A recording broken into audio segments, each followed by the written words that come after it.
የመተጋገዝና የመረዳዳት ባህላችንን በማጎልበት ድጋፍ የሚሹ ወገኖችን ማገዝ እንደሚገባ የማዕከላዊ ኢትዮጵያ ክልል ስራ ዕድል ፈጠራና ኢንተርፕራይዞች ልማት ቢሮ ገልጸዋል።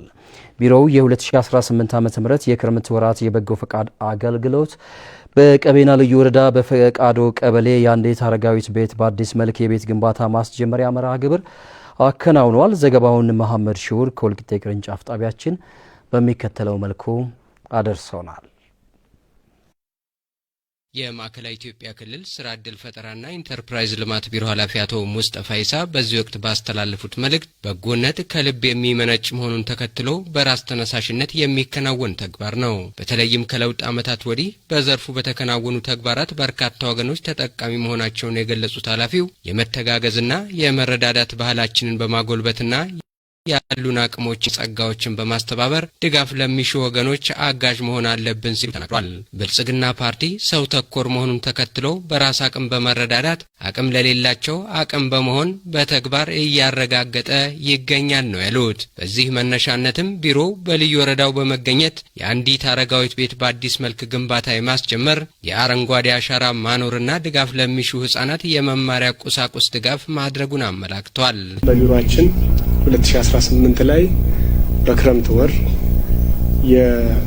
የእናታችን ቤት ለመገንባት የትምህርት ቁሳቁስ ድጋፍ ለጎደላቸው ድጋፍ ለማድረግ እንዲሁም ደግሞ ለቀጣይ ሀገር የመገንባት አካል የሆነው የአረንጓዴ አሻራ ለማሳረፍ በዚህ ተገኝተናልና ይሄ ለኛ እንደ ትልቅ ድል እንደ ትልቅ አጋጣሚ አድርገን ወስደናል። ሀገር የኢኮኖሚ ሉዓላዊነትን ለማረጋገጥ በርካታ ተግባራት እየተከናወነ እንደሚገኝ በማንሳት ከነዚህ መካከልም የመረዳዳትና የመደጋገፍ በጎ እሴቶችን በዘላቂነት ውጤታማ ማድረግ አንዱ በመሆኑ ሁሉም ባለድርሻ አካላት በዘርፉ እያደረጉት ያለው ተሳትፎ አጠናክረው እንዲቀጥሉ ጥሪ አቅርበዋል። እኛ የገነባነው አንድ ቤት ነው።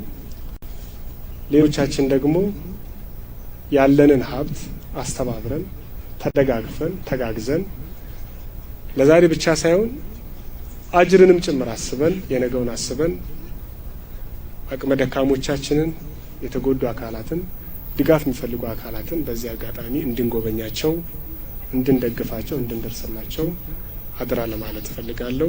የቀቤና ልዩ ወረዳ ዋና አስተዳዳሪ አቶ መሐመድ አሚን በደዊ ቢሮ በልዩ ወረዳው በመገኘት ላከናወነው የበጎ ፈቃድ አገልግሎት ተግባር ምስጋናቸውን አቅርበዋል። ሀገር በትብብር እንደምትገነባ ጠቅሰው በተለይም የለውጡ መንግስት የመረዳዳትና የመደጋገፍ በጎ እሴቶች እንዲጎለብቱ በማድረጉ የህዝቡ ተጠቃሚነት እያደገ መምጣቱን አመላክተዋል። የክረምት በጎ ስራዎቻችን ስናይ እንደ ሀገርም በተለይ በለውጡ ማግስት ጀምሮ የቆየ የነበረውን የመረዳዳት ባህላችንን በአዲስ መልክ እንዲሰራራ ያደረገበት ሁኔታ ነው ያለው። መረዳዳት፣ መደጋገፍ፣ የተጎዱትን መርዳት የነበረ ባህላችን ነው። በልዩ ወረዳው የክረምት በጎ ፈቃድ አገልግሎት ተግባራት የአቅመ ደካሞች ቤቶችን ከመገንባት ጀምሮ በተለያዩ ዘርፎች በትኩረት እየተከናወኑ እንደሚገኙ የገለጹት ዋና አስተዳዳሪው ማህበረሰቡ በዘርፉ እያደረገ የሚገኘው ድጋፍና ተሳትፎ አጠናክሮ ሊቀጥል እንደሚገባ ተናግረዋል። የልዩ ወረዳው ብልጽግና ፓርቲ ቅርንጫፍ ጽህፈት ቤት ኃላፊ አቶ ካፉ አረቦ በበኩላቸው በልዩ ወረዳው የዘንድሮ የክረምት በጎ ፈቃድ አገልግሎት ውጤታማ ለማድረግ አስፈላጊውን ቅድመ ዝግጅት በማድረግ ወደ ተግባር ተገብቷል ነው ያሉት። አሁን ላይ ተግባሩ በ16 ዋና ዋና ዘርፎች እየተከናወነ እንደሚገኝ ጠቁመው ተግባሩ በውጤታማነት በመፈጸም በቀጣይ በጋ ወራትም ተጠናክሮ እንደሚቀጥል አስታውቋል። በልዩ ወረዳው የፈቃዶ ቀበሌ ነዋሪዋ ጡበቴ ሼህ ሳሊ እንደገለጹት አቅመ ደካማ ጧሪና ደጋፊ የሌላቸው ከመሆኑ የተነሳ በፈራረሰ ቤት ክረምት በመጣ ቁጥር ዝናብና ብርድ ይፈራረቅባቸው እንደነበር ገልጸው ቢሮው ላደረገላቸው ድጋፍ አመስግነዋል።